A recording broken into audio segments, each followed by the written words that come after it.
Vikings win 31-28 against the Atlanta Falcons. Jaren Hall got the start, got concussed after just going 5 of 6 for 78, had a 47-yarder to Alexander Mattison in there.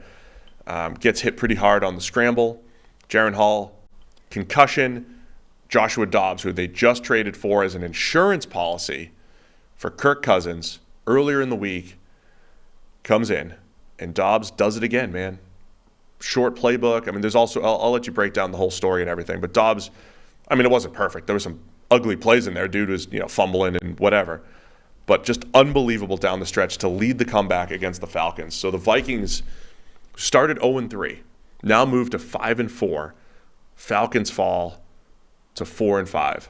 Joshua Dobbs, just unbelievable what this guy has done in the last calendar year on multiple teams with a little preparation, just going out and playing some pretty solid football. Yeah. So the game starts and Jaren Hall's actually looking pretty good, as the starter, making some plays, a big drive for the team, and then trying to get in on a scramble or a run down at the goal line. He gets tackled by two guys, and he was hit hard, but it was a Tua head bouncing off the turf thing. It was the turf part, yeah. So the second guy coming in to hit him and stop his forward progress sort of drives him over the guy tackling him low, and his head cracks down off the turf backwards, and it's the sort of classic Tua concussion. Immediately, everybody's like calling for medical professionals, and you're like, uh-oh, he's done. I mean, that's probably a knockout. He's out, right? And very quickly they ruled him out.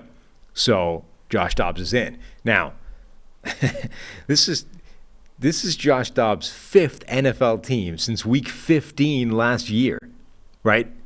One of them twice. So it's a 6th different move since week 15 last year. November the 28th last year. So less than 12 months ago, he was waived by the Cleveland Browns, and that started this nomadic trek throughout the NFL he's been on. He ends up going into this game. Now, it looked immediately like, oh, this is going to be a catastrophe. So right away, he's like facing 3rd and 12 in his end zone, safety, which not a great Josh Dobbs play. Like, he probably could have got out of the end zone, but didn't. Yeah. Safety. It was 3rd and 11 the next drive. There's a fumble in there. Like, this was like, oh, Arnold this is... Ebiketie forced the fumble. It's like, this is going to be just a nightmare, a catastrophe. He's not ready. He doesn't know what he's doing. The whole thing's a disaster. And then the thing that really started to change it, he got KJ Osborne knocked out by the looks of it as well. It was a high pass over the middle. He got crunched by two guys, and he's KO'd. The thing that really seemed to change it was, so the Falcons aren't really putting any points on the board while this is all happening, other than the safety, obviously.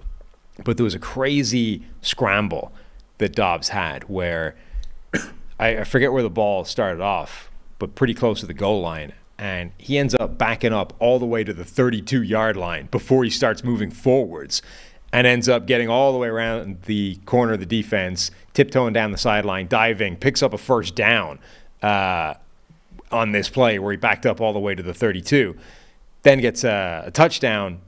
Now we're right back in the game, right? So this whole thing started with these Josh Dobbs scrambles, and that's what we've been talking about. We said that when he moved to Minnesota. We've said that sort of throughout the Cardinal season. He's been one of the most effective scrambling quarterbacks in the NFL. And whatever about not being Kirk Cousins as a passer, he brings this to the table that Kirk Cousins never did, right? He can scramble and turn plays that are dead into positive plays. And you got that first scramble that started it. He had a scramble touchdown later on. He gets his safety back with a 2-point conversion as well. Like, Josh Dobbs ends up doing this thing, and then right on the final drive, he makes a couple of big plays as well and finds, a guy. He had another crazy scramble on like 4th and 7 where it looked like he was dead and buried. Somehow fought his way out of the contact and got the first down, and then the touchdown to win it. The 4th and 7 scramble was one of the great red zone moments. I happened to have red zone on at the time. I had, by the way, I don't want to derail it, but it was a nice day to have.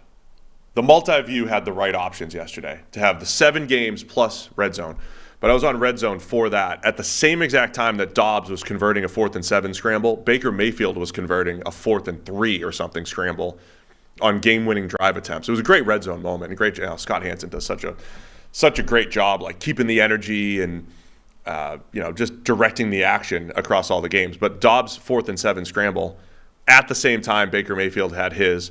But that was it, man. That was that spark that Dobbs had. And I think that's there's been a few quarterbacks throughout history. I always use David Garrard because I watched a lot of Jags in the late 2000s when Garrard took over. He was just like a good, solid quarterback, made a lot of throws, didn't miss a ton, but he'd steal I always said he'd steal 3, 4, 5 first downs a game with his legs. This was like the way Daniel Jones was playing last year, right? So like the passing stats might not look great at the end of the day, but when you start stealing first downs with your legs, not even necessarily a part of the designed run game, that's like a whole different animal, but you just start creating. And that's where, ESPN's QBR really weighs rushing, maybe too much, but they weigh rushing a ton. So Dobbs had the second or maybe the highest QBR in the NFL yesterday per ESPN because the running, right? And the EPA added on the ground. It is sneaky yardage. And Dobbs did that, man. That was the spark. And then you just back up even further and you learn more about the story. Yeah. So there's some crazy tweets coming after the game of just how little he was prepared to do what he did.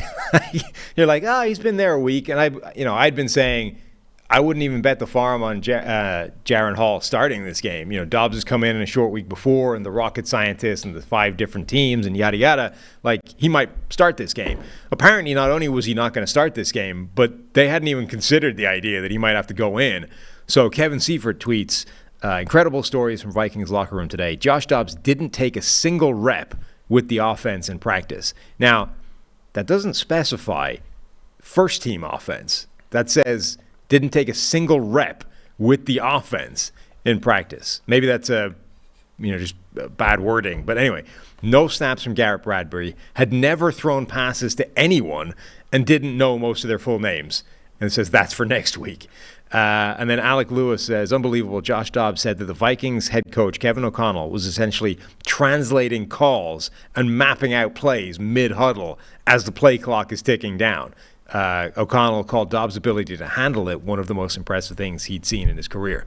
So this sounds like Dobbs genuinely had no earthly idea what he was doing out there. There was another tweet, I think, from Seifert as well, saying that Hall gets hurt.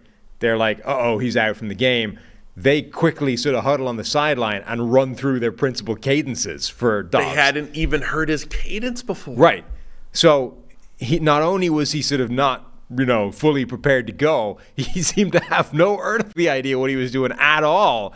And they're basically having to do this on the fly. Like, Kevin O'Connell is coaching him through the offense as the plays are happening. Like, nuts. It's really unbelievable. And this is where I just love the entire story. And I don't care. I know we're PFF and everything. I don't really care what the final grade is for Dobbs. It'll be good. No, he won't be the highest graded quarterback of the week. I don't care. The story is unbelievable. And we got into it a little bit on the preview show, how football is this incredibly complicated sport. You know that the best receivers and quarterbacks, they're always on the same page, and you could tell there's thousands of hours of reps and all that stuff. I was referencing the Peyton Manning deep comeback where he's just going to throw it to a spot 20 yards down the field and know that Reggie Wayne's going to get there, know that Marvin Harrison's going to get there. And you're like, they practice this literally thousands of times. And that's what you need to succeed in the NFL. There's so much nuance, and the routes have to break at the right depth, and you got to throw with anticipation and all that. And then every now and again, Josh Dobbs just, meets his teammates in the huddle. They were translating. He said they were translating the play for him in the huddle because you lose contact with 15 seconds left. And so they must have been like, no, it's slant flat over here. It's curl flat over here.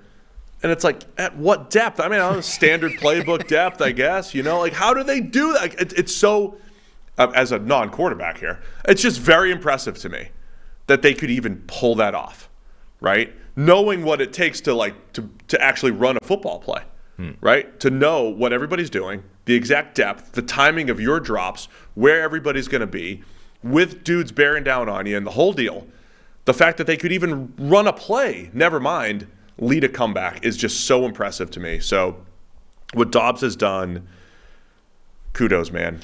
I mean, the other thing is, so he's going to end up with multiple turnover-worthy plays in the game, but there were fumbles. Like, he didn't, in this offense that he basically had no idea what was happening and was having other people, like, coach him through the system while it was happening, he didn't have a bunch of wild-ass plays where he put the ball, like, you would expect several sort of broken miscommunication plays where you're just throwing to somewhere different than receivers are.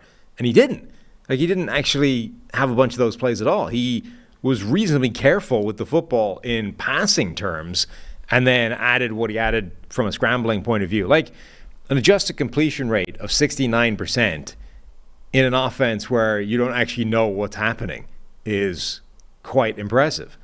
Yeah, on top of, we had talked about, so Kevin O'Connell, maybe he didn't prepare Josh Dobbs well enough. They were trying to get Jaren Hall ready. It is starting to seem that way. But I think you got to give him credit too, man, because they worked together and they figured it out. And O'Connell has created this world. Look, I know Kirk Cousins was not the best fourth quarter, comeback guy in the world before Kevin O'Connell got there. And all of a sudden, their last year was ridiculous, right? Not just the one-score games, but just the ability. It's like 4 from 6 or something of those. Somebody found a tally of those down 8-point games in the fourth quarter that Kyle Shanahan's 0-37 on or whatever. The best quarterback in the NFL since the start of 2020 or something is Kirk Cousins. Yeah. It's like 4 for 6. And I think there's some connection with what Kevin O'Connell has done there. And you saw the same thing, I think, with him and Dobbs yesterday, able to lead that comeback. With no running game, we had anticipated Atlanta's run defense is pretty good. You didn't get much from Alexander Mattison. Cam Akers ends up getting hurt. Tore his other Achilles. Yeah. It's ridiculous. How does that happen? I don't know. He was just like backing up, and his heel, was coming down, and then Achilles just went done. And he was the emergency quarterback. Yeah. So they were like one hit away from genuinely not knowing who the quarterback was. If any of you ever become friends with Sam, and you are on mid-football game texting terms with Sam, if that's ever your future, what's going to happen is when the starting quarterback gets hurt, Sam immediately, go into all of the various iterations of if the second quarterback gets hurt, what's going to happen? Yeah. Right? It's one of your favorite things to do. So I was bombarded with, okay, Dobbs is in. Now, what if Dobbs gets hurt? I mean, and you do this every time. Like every time the starter gets hurt, and we know there's just a backup, there's no third string or whatever. It's like, all right, what's going to happen? I used to really want to see, like the New England always had they had like Heath Miller or whatever at times. I was always interested in the completely ridiculous. Pittsburgh? No, sorry, Heath Evans? Yes, Heath Evans, the fullback, I think, was like an emergency quarterback at one point. I was always fascinated by like the random, ridiculous emergency quarterbacks. Obviously, you have the guy that was like, maybe an NFL tight end or wide receiver, but was a college quarterback or a high school, whatever. Those kind of made some sense. But then you would have the completely insane random ones. I'm like, what does an offense where he's the quarterback even look like? My excitement or zeal for this has been tarnished slightly by seeing the 49ers with Christian McCaffrey at quarterback in the NFC Championship game. Now I'm like, okay, it probably doesn't look great. But the Kendall Hinton game? Yeah, maybe, that kind of thing, right? Broncos. But I am still vaguely, morbidly curious about it. So when you have a game like this, and it's like, they didn't even prepare the backup to play, let alone the emergency quarterback, let alone whoever the hell you're going to find now that the emergency quarterback just popped his Achilles. Like, they were running for a pretty healthy chunk of this game with their only quarterback of any description, a not tremendously self-preserving type of player. Like Josh Dobbs running for his life, scrambling, taking hits left, right, and center. You're like, you are one hit away from literally not even knowing who the quarterback is. Like Cam Akers, the running back, was the emergency quarterback. If Dobbs goes down, what are we even doing here? Like, do we just draw lots? You're not doing anything useful. Get in there. You're quarterback now. You can't tell me that wouldn't have been interesting. I guess it would have been, yeah. It was interesting when, was it Levine Toilolo? Had to play right tackle. Right. For the Falcons that Maybe one time. N'Keal Harry would have been the quarterback. Oh, just direct snaps to Harry. Yeah. And let him run it. Toilolo having to play tackle made me think Like, the NFL should just make roster exemptions for offensive linemen. You should never allow a tight end to play tackle. Like, that's like putting players in harm's way. And yesterday we had a running back playing kicker. Running back kicker's fine. Anybody can kick. Wow. That's fine. Not anybody can do it well, but anybody's allowed to kick. I need to have, like, you have an emergency goalie in hockey, right? Some dude's in the crowd, like, hey, you got to suit up. We need, like, Mitchell Schwartz sitting in the crowd. Like, you're going to play Mitchell Schwartz coming out of the crowd will play right tackle better than the second-string tight end.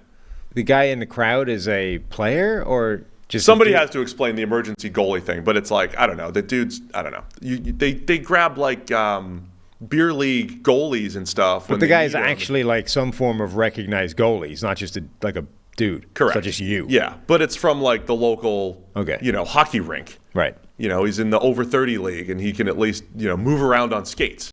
And they throw him out there. Some dude like won an NHL game or something. I don't know. Got it. Stop paying attention after NHL 95. Best game, though. Great game. Good game. From a Falcons perspective, 4-5. Bijan Robinson fumbled, so he won't see the ball ever again. This was Josh Dobbs ruined. He ruined the Arthur Smith revenge game. There's a lot of interesting stuff here. Yeah. Okay, the story ends up being just Josh Dobbs, and anything else that happened is completely ancillary and nobody cares.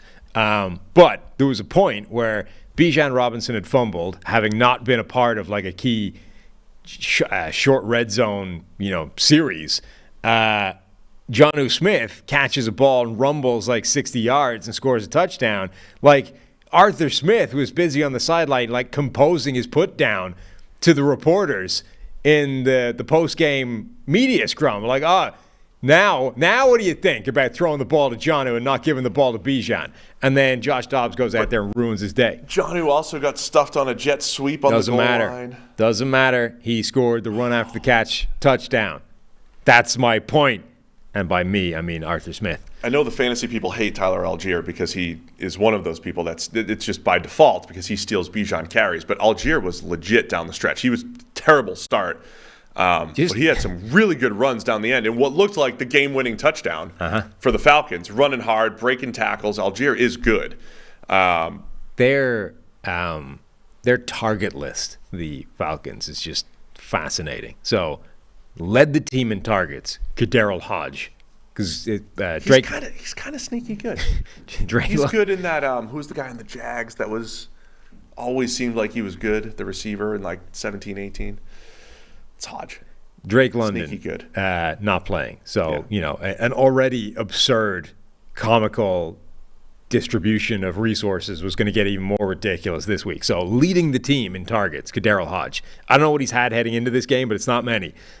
Second in the team, tied for leading the team in targets, Jonnu Smith with his run after the catch touchdown. Second in the team in targets, Van Jefferson, the guy who was so bad with the Rams that they voluntarily said, get the hell out of this building because Matthew Stafford will no longer throw the ball to you. You are a liability. 5 targets, 1 catch for 14 yards. Also second in targets was Kyle Pitts, the guy, everyone's wanting to get the ball. 4 catches, 56 yards. But then also in this game, getting snaps and the occasional target, Scotty Miller, Demir Bird, your guy, Mac Hollins, Michael Pruitt, and something called Tucker Fisk. I love Demir Bird and Scotty Miller have on both. the same. Demir Bird, Scotty Miller, and Kaderil Hodge all in the same offense getting targets is they have next both level played madness. My role of Khalif Raymond's designated deep threat. And you've got 2 of them on the same team. Much like the Lions have both Khalif Raymond and Jameson Williams. It's a new strategy, doubling up on the deep threat. Taylor Heineke, same up and down type of game. Gave some of those guys opportunities. Bad pick to Byron Murphy in there as well. And it's a tough one for the Falcons, man. They fall a game behind the Saints here.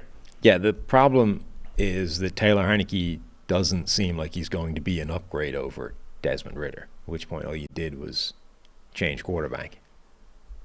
Well, such is life.